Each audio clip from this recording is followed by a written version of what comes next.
எந்த காலத்திலும் மாநில உரிமையை விட்டுக் கொடுக்க மாட்டோம். மு.க. ஸ்டாலின் பேச்சு.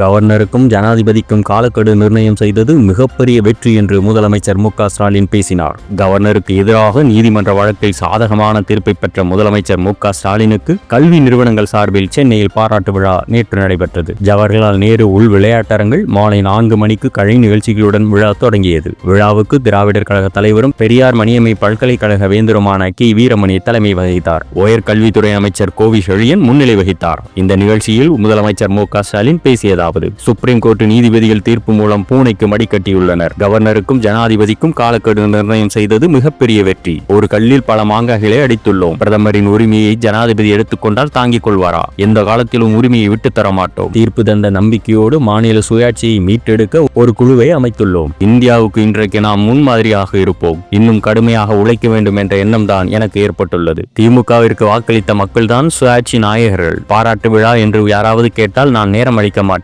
சுப்ரீம் கோர்ட் தீர்ப்பு தமிழ்நாடு மக்களுக்கு கிடைத்த வெற்றி என்பதால் பாராட்டு விழாவிற்கு நேரம் ஒதுக்கினேன். மத்திய அரசின் ஏஜெண்டாக உள்ள கவர்னர் திட்டங்களை தடுக்க முடியும் என்றால் மக்கள் போடும் ஓட்டுக்கு என்ன மரியாதை? கவர்னர் பதவி என்பது எந்த பயனும் இல்லாத ரப்பர் ஸ்டாம்ப் போன்றது. இவ்வாறு அவர் பேசினார்.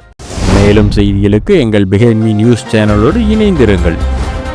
If you enjoyed this video and for more videos, please like, share and subscribe Behind Me Media.